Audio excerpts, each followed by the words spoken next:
അപ്പൊ മുന്നേ ഓണ ബമ്പറിനെ കുറിച്ച് പറഞ്ഞായിരുന്നു. ഗസിംഗ് തെറ്റിയില്ല.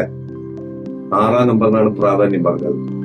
അത് 6-ാം നമ്പർ തന്നെ കിട്ടി. എങ്ങനെയാണ് ചിലർക്ക് പെട്ടെന്ന് എനിക്ക് ആദ്യം ഒരു 5000 അടിച്ചു, പിന്നെ നോക്കുമ്പോൾ പറമ്പറാന്ന് ഒരു 3 പ്രാവശ്യം എനിക്ക് ലോട്ടറി കിട്ടി, പിന്നെ കുറച്ച് ഗ്യാപ്പ് വീഴുന്നു, പിന്നെയും കുറച്ച് പ്രൈസ് കിട്ടുകയാണ്. ഇതിന്റെ ഒരു പ്രത്യേകത ഏതൊരു ജാതകത്തിലും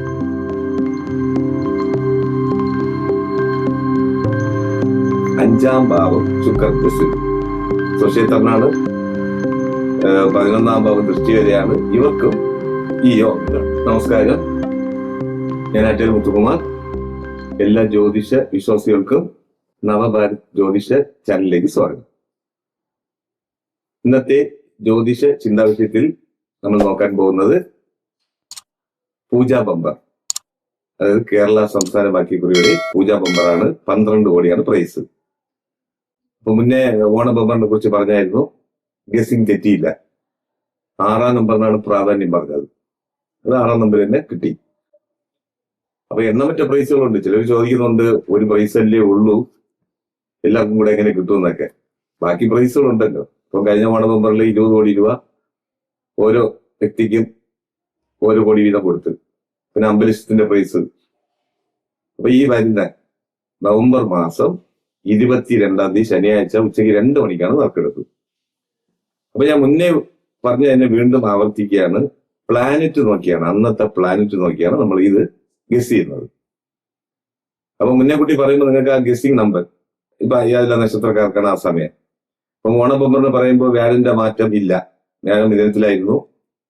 ഗ്രഹമാറ്റം വെച്ചിട്ടാണ് പറയുന്നത്. ധനകാരകനായ ഗുരുവിന്റെ ഒരു സ്ഥാനം വെച്ചിട്ടാണ് ചന്ദ്രന്റെയും ഗുരുവിന്റെയും സ്ഥാനം. അപ്പം പെട്ടെന്നുള്ള ധനാവും കിട്ടാനുള്ള രാഹുകേതുക്കളുടെ, അതിൽ പ്രത്യേകിച്ച് ബുധന്റെ ഒരു സ്ഥാനം. അപ്പൊ ചിലർക്ക് 5-ാം നമ്പർ യോഗമായിരിക്കും, ചിലർക്ക് 6-ാം നമ്പർ ആയിരിക്കും. ഏതെല്ലാം നക്ഷത്രക്കാർക്കാണ് ഈ ഭാഗ്യം സിദ്ധിക്കുന്നത്? ലോട്ടറി എടുക്കുന്ന ശീലമുള്ളവരാണെങ്കിൽ, എല്ലാവരും ലോട്ടറി എടുക്കാൻ പറയുന്നത്, ചിലർ കളിയാക്കുന്നുണ്ട് ഗവൺമെന്റിന്റെ ഏജന്റ് ആണെന്നൊക്കെ. എന്തായാലും ഈ വരുന്ന നവംബർ 22-ന് ശനിയാഴ്ച ഉച്ചയ്ക്ക് 2 മണിക്കാണ് പൂജാ ബമ്പർ നറുക്കെടുപ്പ്. അന്നേ ദിവസത്തെ പ്രത്യേകത, വ്യാഴൻ കർക്കിടകത്തിലാണ് സ്ഥിതി. അതായത് അതിസാര വ്യാഴൻ എന്ന് പറയും. വക്രഗതി പോലെ അതിസാരഗതി. അപ്പൊ ഏതെല്ലാം നക്ഷത്രക്കാർക്കാണ് ഈ യോഗം? അപ്പൊ ആദ്യം മീനക്കൂർ. മീനക്കൂറിൽ വരുന്ന പൂരിട്ടാതി, കാല്, ഉത്രട്ടാതി, രേവതി. ഇവർക്ക് 5-ാം ഭാവമാണ് ഗുരുവിന്റെ സ്ഥിതി. അത് ഉച്ച അവസ്ഥയിൽ. അപ്പൊ എപ്പോഴും ഞാൻ പറയുന്നത്, 11-ാം ഭാവം ഒരു ശുഭഗ്രഹ ദൃഷ്ടി വേണം, അല്ലെങ്കിൽ 2-ാം ഭാവാധിപൻ 11-ൽ വരണം, അല്ലെങ്കിൽ 11-ാം ഭാവാധിപൻ 2-ൽ വന്നു കഴിഞ്ഞാൽ പെട്ടെന്നുള്ള ധനാഗമം പറയണം. അപ്പൊ ഈ 3 നക്ഷത്രക്കാർക്ക് ലോട്ടറി സിദ്ധിക്കാനുള്ള യോഗം കാണുന്നു. ഇവർ എടുക്കേണ്ട സംഖ്യ, അത് കൂട്ടുസംഖ്യയാണ് പറയുന്നത്. ഇപ്പൊ 6 നമ്പറാണ്. 6 നമ്പർ കൂട്ടി വരുന്ന സംഖ്യ എന്ന് പറയുന്നത് 3-ാം നമ്പർ എടുക്കുക. ഫസ്റ്റ് ചോയ്സ്, ആദ്യത്തെ ചോയ്സ് എന്ന് പറയുന്നത് 3-ാം നമ്പരാണ്. 6 നമ്പർ കൂട്ടുമ്പോൾ ചിലർ 4 നമ്പർ മാത്രം കൂട്ടിയെടുക്കുന്നവരുണ്ട്. അങ്ങനെയാണെങ്കിൽ 4 നമ്പർ കൂട്ടി വരുമ്പോൾ 3-ാം നമ്പർ വരണം മീനക്കൂറുകാർക്ക്.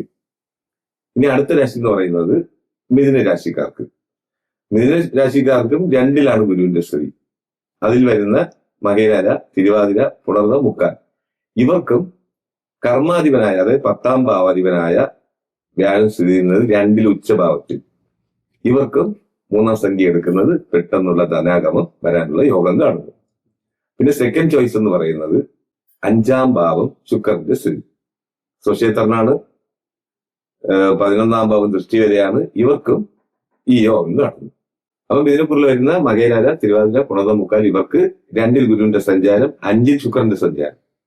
അപ്പൊ 5-ൽ ശുക്രന്റെ സഞ്ചാരം വരുമ്പോൾ 11-ാം ഭാവം ദൃഷ്ടി വരെയാണ്.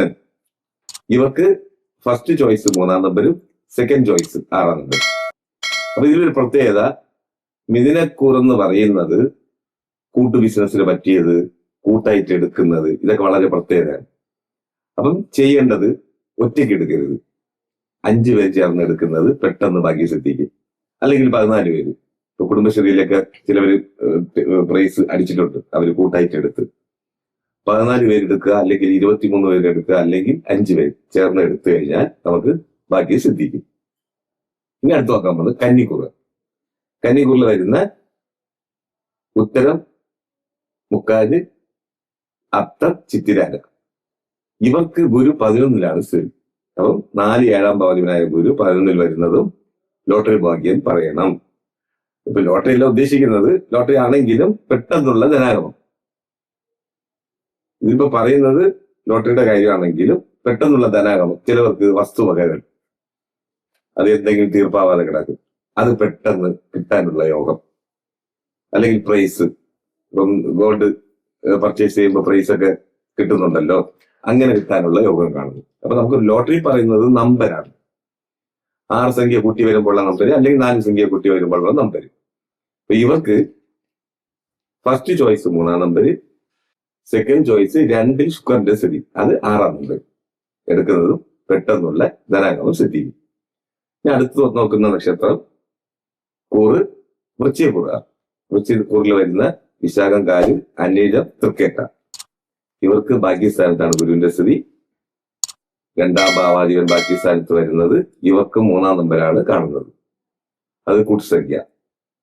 ഇപ്പൊ പറഞ്ഞു വരുന്നത് ഈ വരുന്ന 2025 നവംബർ മാസം 22-ാം തീയതി ശനിയാഴ്ച പൂജാ ബമ്പറിന്റെ നറുക്കെടുപ്പിനെ കുറിച്ചാണ് പറയുന്നത്. വൃശ്ചികക്കൂറുകാർക്ക് 3-ാം നമ്പർ എടുക്കുന്നത് പെട്ടെന്നുള്ള ധനാഗമം സിദ്ധിക്കും. സെക്കൻഡ് ചോയ്സ് എന്ന് പറയുന്നത് 7-ാം ഭാവാധിപനായ ശുക്രന്റെ. അപ്പം സെക്കൻഡ് ചോയ്സ് 6-ാം സംഖ്യ എടുക്കുന്നതും നമുക്ക് യോഗം സിദ്ധിക്കും. ഇനി അടുത്ത് വരുന്ന കൂറ് മകരക്കൂറുകാർ. മകരക്കൂറിൽ വരുന്ന ഉത്രാടം, മുക്കാല്, തിരുവോണം, അവിട്ടം, അര. ഇവർക്ക് 7-ലാണ് ഗുരുവിന്റെ സ്ഥിതി. അപ്പൊ നമുക്ക് 2-ാം ഭാവാധിപനെ കൂടെ നോക്കണം. 2-ാം ഭാവാധിപൻ നിൽക്കുന്നത് 3-ലാണ്. രാശിനാഥനായ ശനി നിൽക്കുന്നത് 3-ല്, വ്യാഴന്റെ വീട്ടില്. ഫസ്റ്റ് ചോയ്സ് 8-ാം നമ്പര് കൂട്ടുസംഖ്യ, സെക്കൻഡ് ചോയ്സ് 3-ാം നമ്പര്. ഇവർക്ക് പെട്ടെന്ന് ഭാഗ്യം സിദ്ധിക്കാനുള്ള യോഗം കാണുന്നു. അപ്പൊ ഇപ്പം നമ്മൾ നോക്കിയത് അന്നത്തെ പ്ലാനറ്റ് ആണ്, അതായത് നവംബർ 22-ാം തീയതി പ്ലാനറ്റ് വെച്ചിട്ടാണ് ആ ഉച്ച സമയം. അപ്പൊ വരുന്നത് മീന ലഗ്നം, തൃക്കേട്ട നക്ഷത്രം.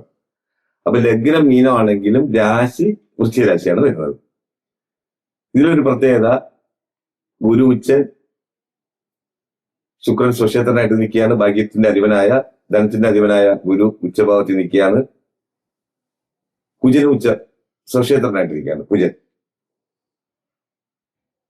അപ്പൊ നമുക്ക് ഈ പ്ലാനറ്റ് അല്ലാതെ ഇപ്പൊ ഒരാളുടെ ഗ്രഹനില ഇവർക്ക് എങ്ങനെയാണ്? ചിലർക്ക് പെട്ടെന്ന് എനിക്ക് ആദ്യം ഒരു 5000 അടിച്ചു, പിന്നെ നോക്കുമ്പോൾ പറപറാന്ന് ഒരു 3 പ്രാവശ്യം എനിക്ക് ലോട്ടറി കിട്ടി, പിന്നെ കുറച്ച് ഗ്യാപ്പ് വീഴുന്നു, പിന്നെയും കുറച്ച് പ്രൈസ് കിട്ടുകയാണ്.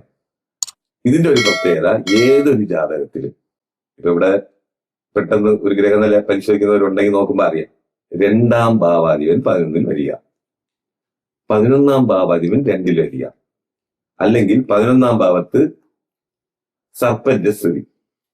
അപ്പൊ ഇപ്പൊ 2-ാം ഭാവാധിപൻ 11-ൽ വരുന്നത് ഒരു ചെറിയ ഉദാഹരണത്തിൽ പറയാം. ഇപ്പൊ ചിങ്ങലഗ്ന ജാതകം അല്ലെങ്കിൽ ചിങ്ങരാശി, ഇവർക്ക് 2-ാം ഭാവാധിപനായ ബുധൻ 11-ൽ സ്ഥിതി ചെയ്തു കഴിഞ്ഞാൽ ലോട്ടറി യോഗം പറയണം.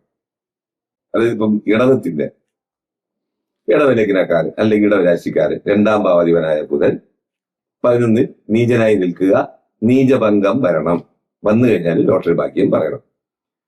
ഇതാണ് ഇതിന്റെ ഒരു, നമുക്ക് ഈ പ്ലാനറ്റ് വെച്ചുള്ള ഒരു കണക്ക്. കുറെ ആൾക്കാർക്ക് ഇങ്ങനെ പ്രവചനം പറഞ്ഞ് കിട്ടിയിട്ടുണ്ട്. ചിലവരൊക്കെ ഗൾഫിൽ, അതായത് ഗൾഫിലുള്ള ലോട്ടറി എടുത്ത് അവർക്ക് പ്രൈസ് അടിച്ചിട്ടുണ്ട്. അപ്പൊ ഗസ്സിങ് തെറ്റില്ല, ഇത് നോക്കിയെടുക്കുക, പ്രൈസ് ഉറപ്പാണ്. പുതിയ ചാനലാണ്, സബ്സ്ക്രൈബ് ചെയ്യുക, ബെൽബട്ടൺ അമർത്തുക, ഷെയർ ചെയ്യുക. ശുഭമസ്തു. ജ്യോതിഷവുമായി ബന്ധപ്പെട്ട എല്ലാ വിശേഷങ്ങളും അറിയുന്നതിനായി നവഭാരത് ജ്യോതിഷം ചാനൽ സബ്സ്ക്രൈബ് ചെയ്യുക. നിങ്ങൾ ചെയ്യേണ്ടത് ഇത്രമാത്രം: താഴെ കാണുന്ന നമ്പർ നിങ്ങളുടെ മൊബൈലിൽ സേവ് ചെയ്ത് ഹായ് അയക്കുക. ജ്യോതിഷ സംബന്ധമായ എല്ലാ ആവശ്യങ്ങൾക്കും നവഭാരത് ജ്യോതിഷം നിങ്ങളോടൊപ്പം എന്നും കൂടെയുണ്ട്.